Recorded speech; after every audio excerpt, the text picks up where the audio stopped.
중년 이후의 부는 버는 능력이 아니라 지키는 능력으로 결정됩니다.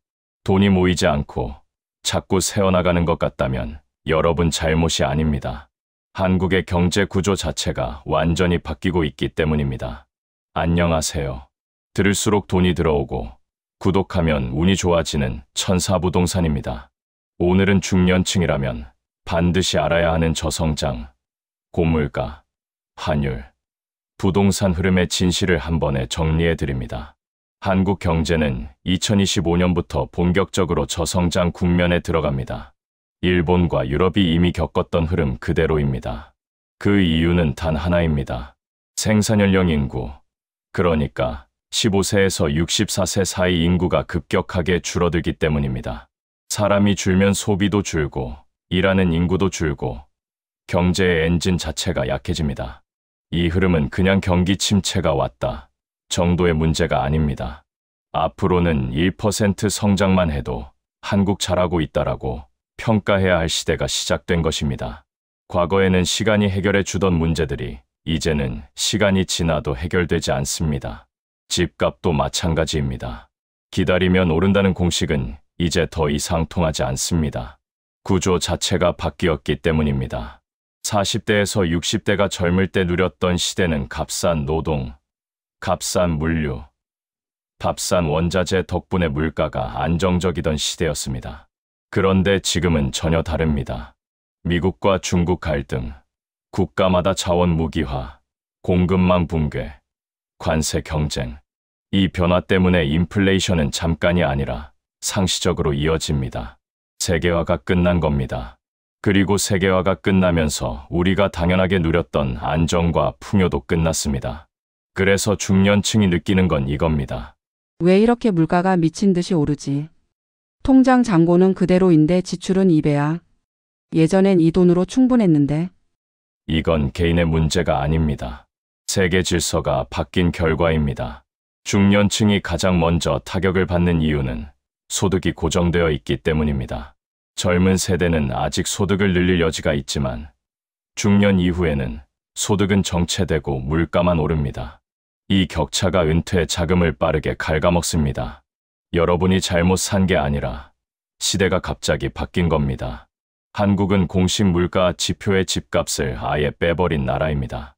그러니 통계에서는 물가가 2% 올랐습니다 라고 나오는데 현실에서는 아니, 체감은 6%에서 8% 아닌가 하는 괴리가 생기는 겁니다. 이게 바로 한국이 가진 가장 위험한 착시입니다.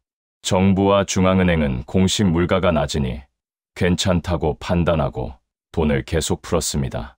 그런데 그 돈이 갈 곳이 없어서 어디로 몰렸을까요? 부동산입니다. 집값을 물가에서 제외해 놓고 물가가 안정됐다고 돈을 풀고 그 돈이 집으로 몰리고 집값은 폭등하고 이 구조가 지난 20년간 반복되어 온 겁니다. 이 구조를 모르면 중년층의 은퇴 자금은 진짜 속수무책으로 녹아내립니다.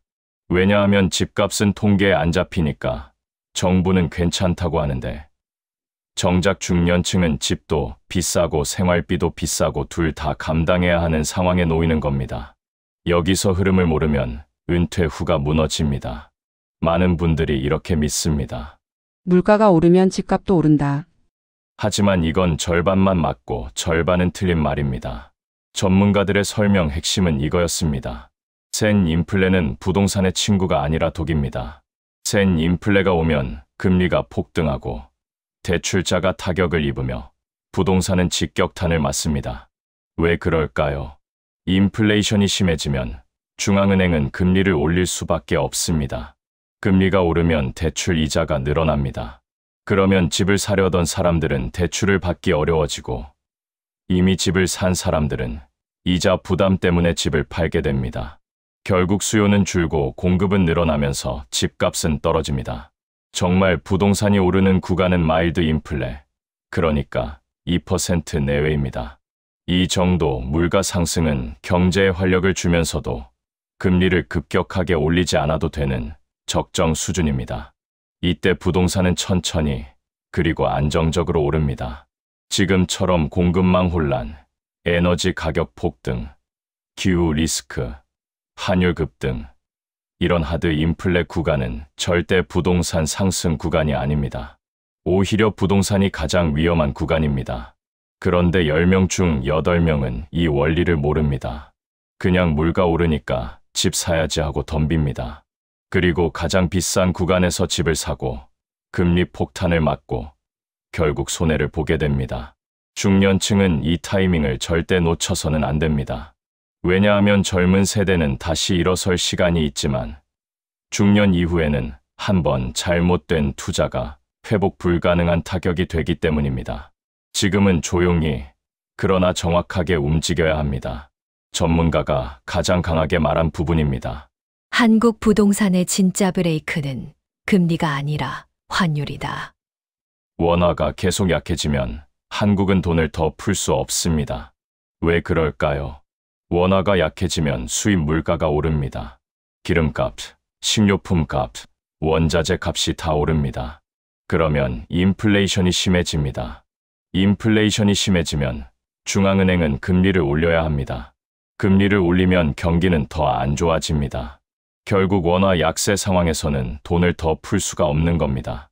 돈을 못 풀면 유동성이 축소되고 유동성이 축소되면 부동산 상승이 멈추거나 하락합니다. 즉, 달러 강세는 한국 자산 제한 시대의 시작입니다. 이걸 이해해야 중년층은 자산을 잃지 않습니다. 그래서 중년층이 지금 가장 먼저 체크해야 하는 건 금리가 아니라 환율입니다. 달러 대비 원화 가치가 어떻게 움직이는지, 이게 여러분의 자산 가치를 결정합니다. 전문가들이 실제로 강조한 전략을 중년층에 맞게 재구성하면 이렇습니다. 첫째, 현금은 원화만 들고 있어서는 안 됩니다. 달러, 금, 해외 ETF 등 원화 100% 보유는 가장 위험한 포지션입니다. 왜 그럴까요? 원화 가치가 떨어지면 여러분이 가진 현금의 실질 구매력도 떨어지기 때문입니다. 예를 들어 지금 통장에 1억이 있다고 칩시다. 그런데 원화 가치가 20% 떨어지면 그 1억의 실질 가치는 8천만 원이 됩니다. 숫자는 그대로인데 살 수 있는 것은 줄어드는 겁니다. 그래서 현금의 최소 30%에서 50%는 달러나 금 같은 안전자산으로 분산해야 합니다. 이건 투자가 아니라 방어입니다. 원화가 약해질 때 여러분의 자산 가치를 지켜주는 보험입니다. 둘째, 부동산은 어디든 오른다 시대가 아닙니다. 앞으로는 역세권, 의료와 생활 인프라, 고령 친화성, 학군 유지, 이 4가지가 핵심입니다. 이 조건 없는 집은 앞으로 7년에서 10년마다 가격이 무너지는 속도가 빨라집니다. 왜 그럴까요? 인구가 줄어들기 때문입니다. 인구가 줄면 모든 지역의 집값이 오르지 않습니다. 사람들이 몰리는 곳만 오릅니다. 그럼 사람들은 어디로 몰릴까요? 편의성이 좋은 곳, 병원 가기 쉬운 곳, 대중교통 접근성 좋은 곳입니다. 특히 중년층은 앞으로 10년, 20년 후를 생각해야 합니다. 나이가 들면 차 운전이 힘들어집니다. 병원 가는 횟수는 늘어납니다. 그때 지하철역에서 멀고 병원 없는 외곽 아파트는 정말 팔기 힘들어집니다. 지금은 괜찮아 보여도 10년 후에는 아무도 안 사려고 하는 집이 되는 겁니다. 그러니 부동산을 고를 때는 지금 기준이 아니라 10년 후 나의 삶을 기준으로 골라야 합니다. 셋째, 빚은 금리보다 타이밍이 중요합니다. 고정과 변동을 언제 바꾸느냐가 수천만 원 차이를 만듭니다. 지금 금리가 높다고 해서 무조건 변동금리를 고르면 안 됩니다. 금리가 더 오를 수도 있기 때문입니다. 반대로 금리가 낮다고 해서 무조건 고정금리를 고르는 것도 아닙니다. 금리가 더 내려갈 수도 있기 때문입니다. 중요한 건 금리 사이클을 읽는 겁니다. 지금 금리가 고점인지, 아직 더 오를 여지가 있는지, 아니면 내려갈 신호가 보이는지, 이걸 판단해서 고정과 변동을 전환하는 사람이 이자를 수천만 원 아낍니다. 중년층에게 대출 이자는 정말 큰 부담입니다.